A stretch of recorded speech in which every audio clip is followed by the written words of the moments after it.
I can't blame Stephen A for doing his job, but it's not LeBron's job to step in and talk for another grown man. Whether that's your son, whether that's your friend, whether that's your foe, it does not matter.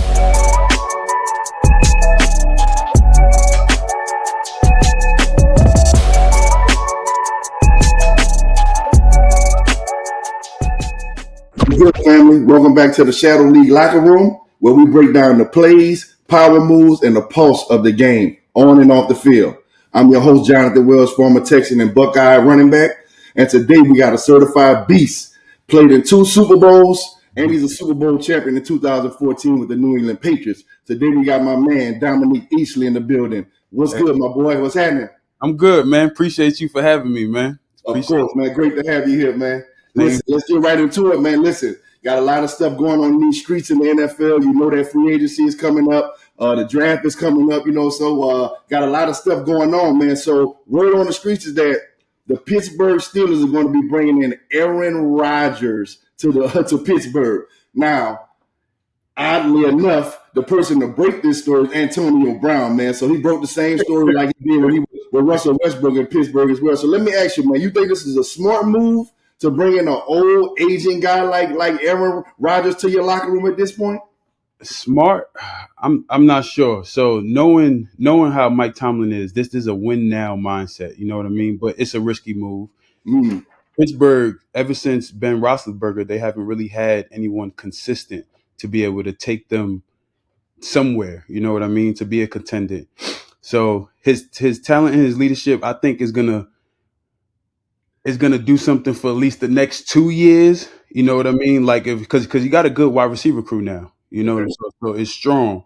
It's strong. So I think from his perspective, he don't want to have a losing season. And I think this is a move that he can make right now to ensure that with a veteran quarterback. Okay. All right, I like that. Listen, so speaking of quarterbacks, man, Seattle Seahawks just dropped $100 million on Sam Darnold.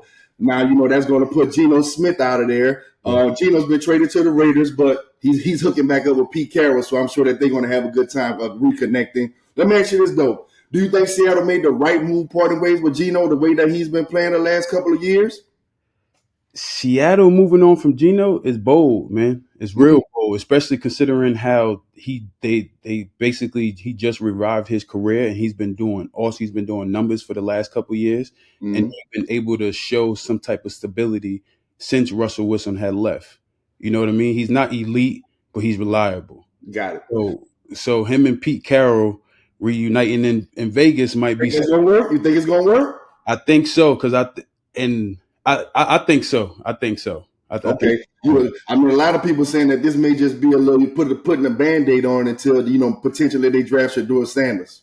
See, and that's not a bad move. You know what I mean? Because you got at least another 3.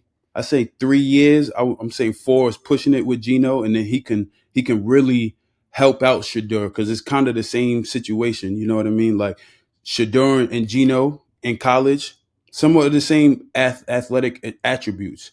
So it's like now he's able to really mold a young quarterback and have a guy who's wanting to win for the team, because Geno has proven that day in and week out and week in. Okay, well, I guess since we on Shedeur, let's go on and stay on him. So, there's a lot of talk about Shedeur potentially sliding down the draft board.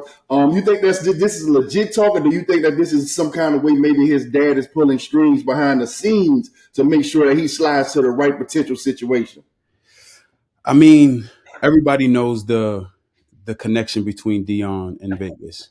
Everybody knows that there's going to be some type of influence, and it's going to help Vegas out as well, because now they don't have to rush up and trade for another quarterback. You know what I mean? So they have a lot of great potentials. But I would say don't hold your tongue. Don't hold your tongue. All right, that's what's up, man. Listen, so now we're about to get into what we call fair or foul. Okay, so this is one of our favorite segments. This is where we take a hot moment or a hot topic, and I want you to decide whether it's fair or it's foul for you. So we're gonna get into the hottest topic on the internet. I know I've been going back and forth on this like crazy on Facebook.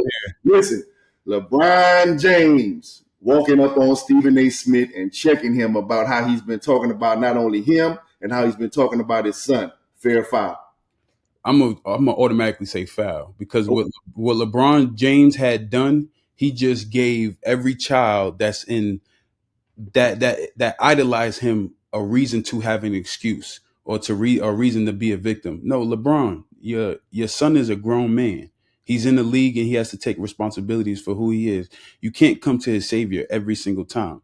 And if you want to do something like that, for me personally, you do that off record, off the camera, if you really feel like that. But now you're okaying for kids, and we already live in this world. Sad enough that kids already consider themselves to be victims. You know what I mean? Always making excuses. The transfer portal is crazy going now. So I think he just enhanced that to another degree. And I'm a father of 5, and I don't believe in that.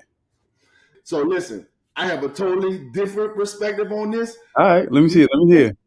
Number one, I'm a LeBron guy. You know what I'm saying? And what I didn't like was Stephen A. coming at him as a father. You got on TV and begged him as a father.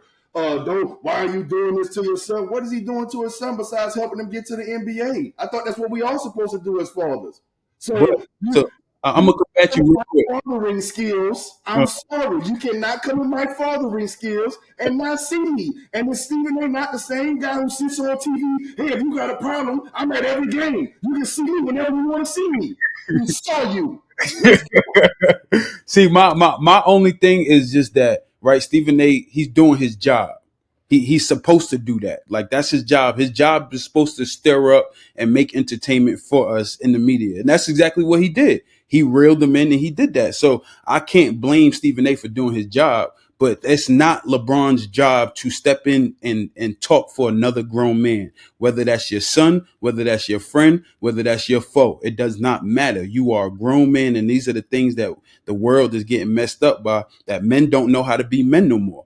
And sadly enough, men aren't being raised by real men nowadays. So we are lacking in that. And for me, like I said, I think LeBron James has done a phenomenal job. no. I think no. Don't get me wrong. I'm not saying that he hasn't done a great. Like that's a great man who he's raising. You get what I'm saying? But the simple fact is that everybody don't have the resources that LeBron have to be able to raise his kid and do things like that. You get what I'm saying? Like LeBron has a voice, so he's able to do that. But what you also got to understand as an idol and as somebody who's LeBron, people are going to follow that, and people don't have that same resource to be able to do that. So now what LeBron don't understand, and people who are on his side don't understand, that this is going to affect kids back in our hood. You get what I'm saying? Like kids who's now making excuses, who's always crying about not getting enough playing time. We just seen on the news that a Florida kid, a Florida father, shot a coach, a volunteer coach, because his son was not getting playing time.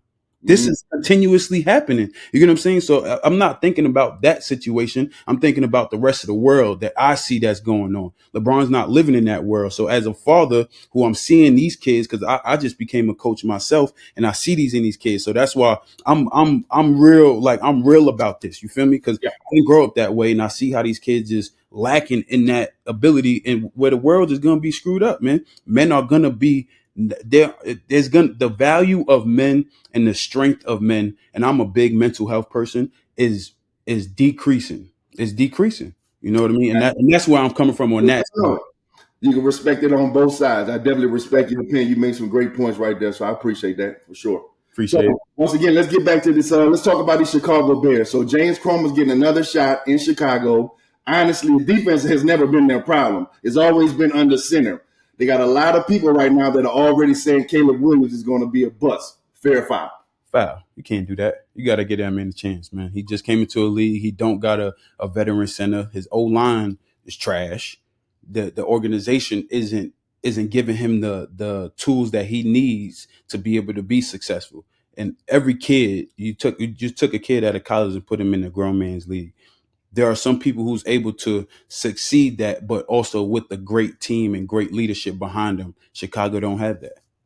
Man, listen, it's been a great conversation, man. I appreciate your time. Listen, let the people out here know where they can connect with you at on Instagram, Facebook, and wherever else you at, man. Oh yeah, you could definitely go to my Instagram at easy EASIE 91, and also look out for the EasleyFoundation.org, where we're doing big things in mental health, and we're attacking our poverty community and understanding how vulnerability is very beneficial in all aspects of your life. Appreciate you, man. Thanks for having you on, one of my NFL legend brothers, man. Talk to you soon. Appreciate it.